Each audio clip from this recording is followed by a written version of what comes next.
Hello dear students, কেমন আছো তোমরা সবাই? প্রতিদিনের মতো আজকেও আমি আবার একটি নতুন ভিডিও নিয়ে উপস্থাপিত হয়েছি। ইংলিশ গ্রামারের আর একটি টপিক টেন্স, যেটা আমাদের সমস্ত কিছুর জন্য জরুরি। কি বললাম? টেন্স। উপরে যদিও লেখা ছিল তবু আর একবার লিখে দিলাম। তো আজকের এই ভিডিও থেকে তোমরা কি কি শিখতে পারবে আমি আগেই তোমাদের জানিয়ে রাখি। আজকের এই ভিডিওতে তোমরা যা যা শিখতে পারবে তা হচ্ছে টেন্স জিনিসটা কি, টেন্স কাকে বলে, টেন্স কয় প্রকার। টেন্স নিয়ে অনেকের মধ্যে জল ঘোলা থাকে। এখন আবার একটি নতুন জিনিস অ্যাড হয়েছে, না কি সেটা, যে ফিউচার পারফেক্ট কন্টিনিউয়াস টেন্স, সেটা নাকি বাদ দিয়ে দেওয়া হচ্ছে। সেটা কি আদৌ সত্যি নাকি মিথ্যে, এখনও সেরকম তথ্য প্রমাণ বের হয়েছে কি না, সেই সমস্ত বিষয়াশয় নিয়ে আমরা আজকের এই ভিডিওতে জানব। তো তার জন্য কি করতে হবে, তোমাদের কিন্তু ভিডিওটা পুরোটা দেখতে হবে। আজকের এই ভিডিও থেকে তোমরা অনেক কিছু শিখতে পারবে, যেগুলো তোমরা হয়তো কখনো শিখোনি বা জানো না।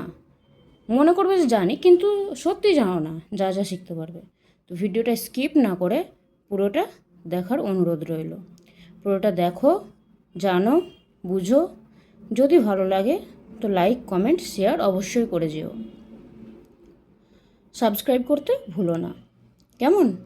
তো আমি যেটা বললাম যে আজকে কি কি শিখব, টেন্স কাকে বলে, টেন্স কি, টেন্স কয়টি, মানে কয়টি ভাগে ভাগ করা হয়েছে, কয় প্রকার, মোট কয়টি ভাগ, কিভাবে মানে কোন সময়কে কোন টেন্স বলা হয়, সমস্ত কিছু জানবো।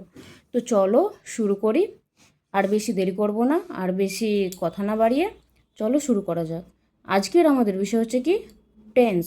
আগেই বললাম কি আমাদের বিষয়, টেন্স। এই টেন্স মানে কি, এই টেন্স জিনিসটা কি? টেন্স মানে হচ্ছে সময়। টেন্স মানে হচ্ছে সময় বা ক্রিয়ার কাল। সময় বা ক্রিয়ার কাল, বোঝা গেল?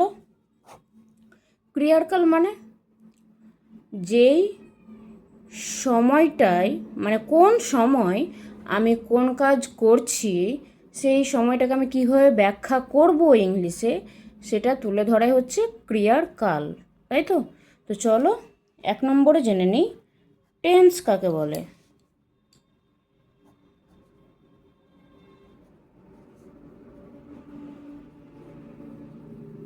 টেন্স কাকে বলে, চলো দেখা যাক টেন্স কাকে বলে। টেন্স হচ্ছে যখন কোনো কাজ, যখন কোনো কাজ করা হচ্ছে, করা হচ্ছে সেটা কোন সময়, কোন সময়, কোন সময় ঘটছে তা ব্যাখ্যা করাই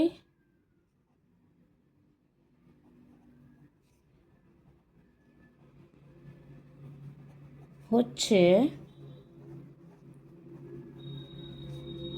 টেন্স বা সময়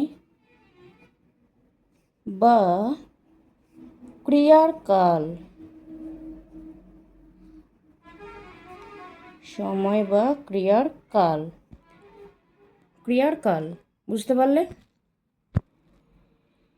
তাহলে কি বুঝলে, তাহলে কি বুঝলে টেন্স জিনিসটা কি? যখন কোনো কাজ করা হচ্ছে সেটা কোন সময় ঘটছে তা ব্যাখ্যা করাই হচ্ছে টেন্স বা সময় বা ক্রিয়ার কাল। আমি এটা একটা জাস্ট ছোট্ট একটা ইন্ট্রোডাকশন দিয়ে বোঝালাম টেন্স জিনিসটা কি। টেন্স মানে আমরা কি বলেছি, এই যে ক্রিয়ার কাল, সময়, এগুলোকে বলেছি। টেন্স মানে কি? টেন্স মানে কি? টেন্স মানে হচ্ছে পুরোটাই সময়, সময়ের সঙ্গে তাল মিলিয়ে চলা, এটা হচ্ছে টেন্স। সময়ের সঙ্গে তাল মিলিয়ে চলা, এটাই হচ্ছে টেন্স। তো টেন্স জিনিসটা কি আমরা জানলাম। এবার দেখা যাক যে টেন্স কয় প্রকার। চলো, 2 নম্বর, টেন্স কত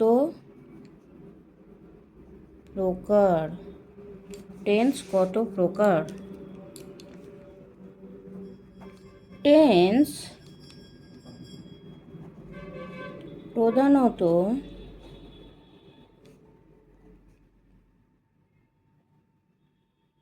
3 প্রকার। বাংলাতে লিখতে গিয়ে ইংলিশ লিখে দিলাম, যাই হোক। যথা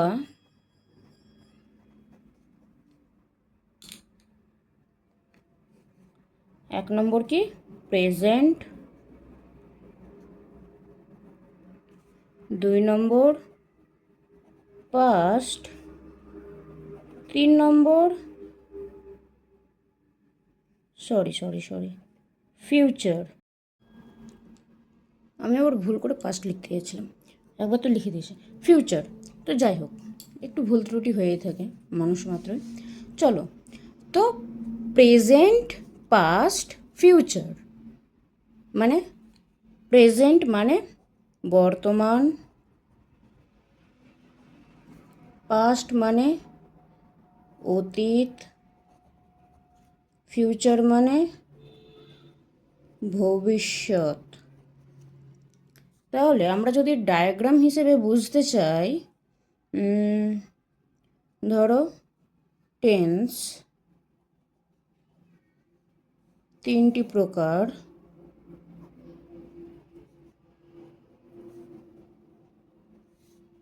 প্রেজেন্ট, পাস্ট, ফিউচার, তাই তো? এটাকে যদি ম্যাথামেটিক্যাল ডায়াগ্রাম হিসেবে দেখতে যাই, তাহলে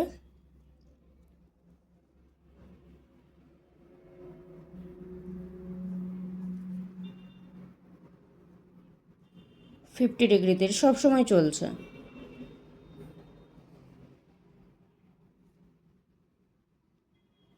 হান্ড্রেড মানে এটা কাজ হয়ে গেছে।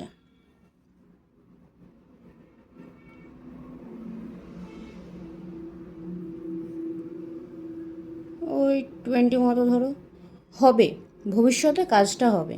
তো এটা হচ্ছে ম্যাথমেটিক্যাল ডায়াগ্রাম। মানে এটা হচ্ছে 50 ডিগ্রি। 50 ডিগ্রি কেন দিলাম? কারণ এটা সবসময় চলতে থাকছে। এই যে প্রেজেন্ট টেন্স, এটা সবসময় চলতে থাকছে। এটা 100% কেন দিলাম? কারণ এই যে পাস্ট টেন্স, এটা কি হচ্ছে? সবসময় হয়ে যায়। আমাদের কাজটা অতীতে সবসময় কমপ্লিটভাবে হয়ে যায়, এবং তারপরে যেটা আসে সেটা বর্তমান, তারপরে যা হয় সেটা ভবিষ্যৎ। তাহলে কি হচ্ছে? এটা হয়ে গেল। আর ফিউচার মানে যেটা হবে, ভবিষ্যতে হবে, এখনও হয়নি, ভবিষ্যতে আমরা সেটা করব। তো পাস্ট সম্পূর্ণরূপে কমপ্লিট হয়, তারপর প্রেজেন্ট হয়, তারপর ফিউচার ফিউচার হয়, তাই তো?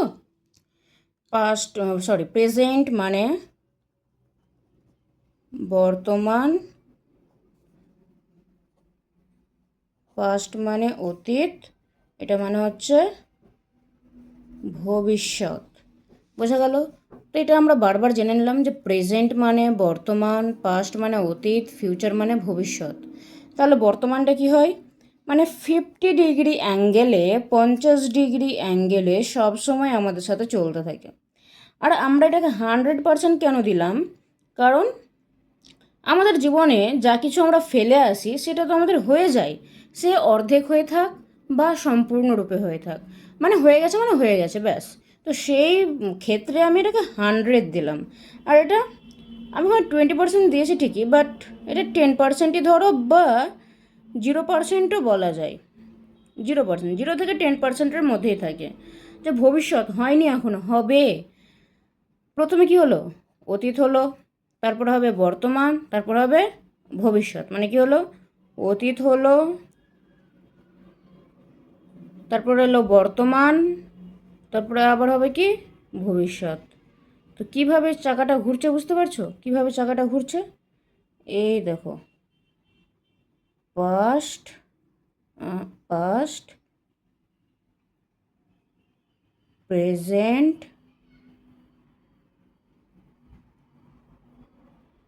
ফিউচার,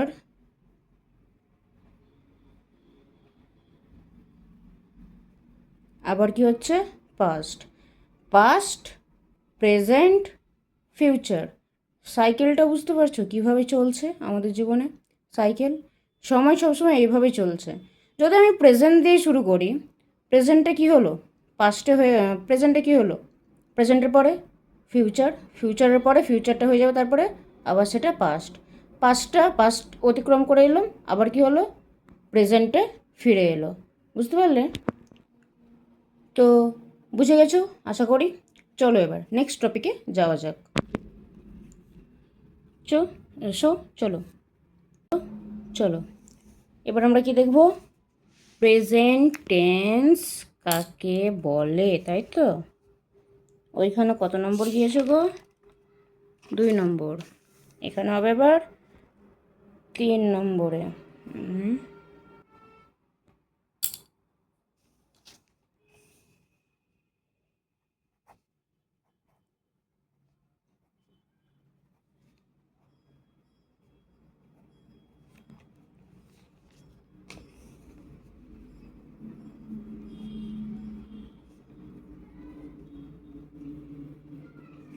কাকে বলে?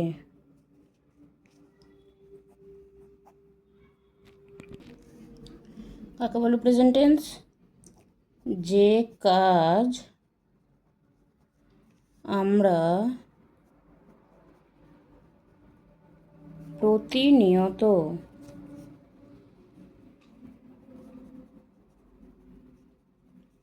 করে থাকি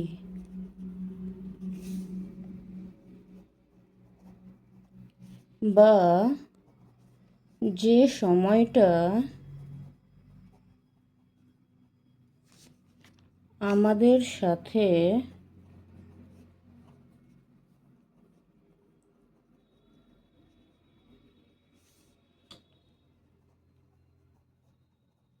প্রতিনিয়ত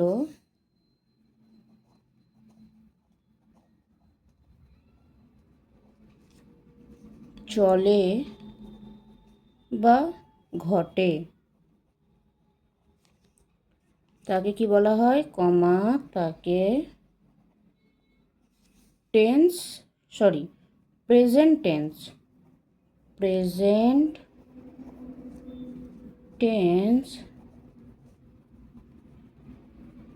বলে। প্রেজেন্ট টেন্স জানলাম, এবার একটা উদাহরণ জেনে নিই। এক্সাম্পল,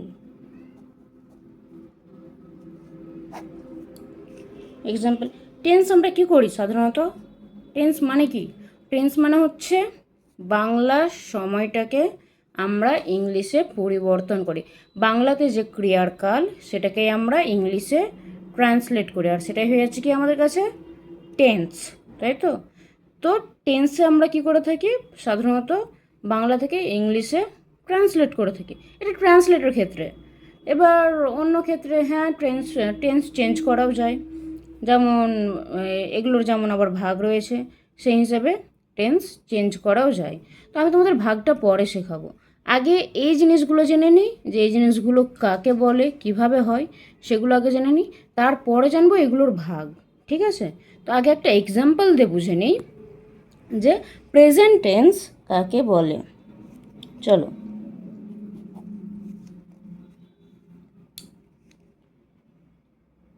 রাম ফুটবল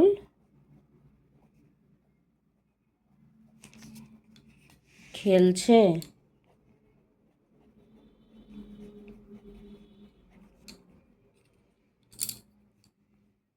তো এটা কি হবে,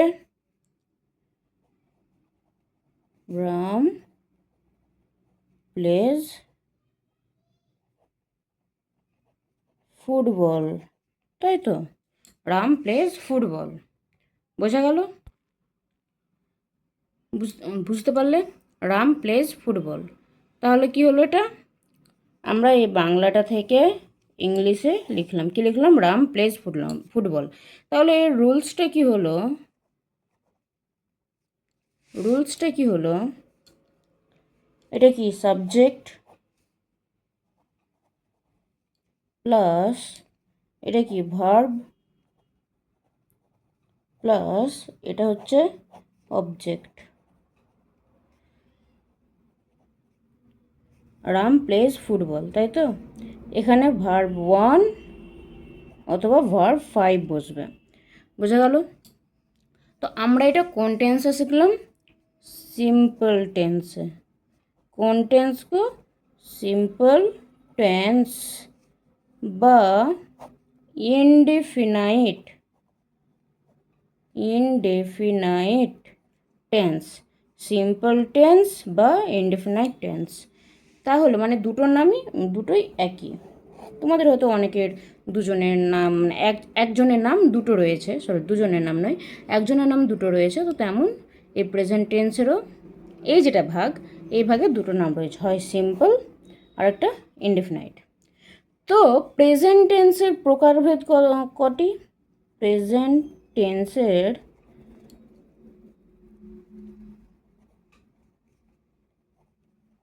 প্রকারভেদ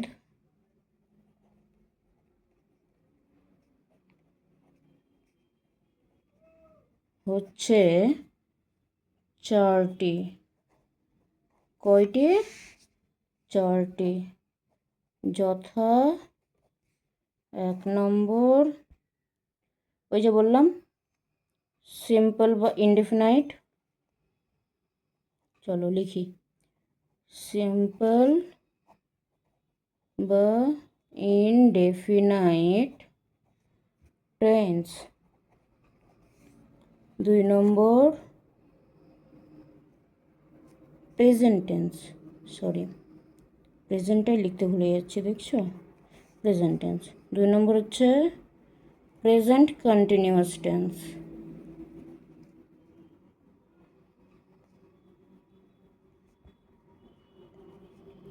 প্রেজেন্ট কন্টিনিউয়াস টেন্স। 3 নম্বর প্রেজেন্ট পারফেক্ট টেন্স। 4 নম্বর প্রেজেন্ট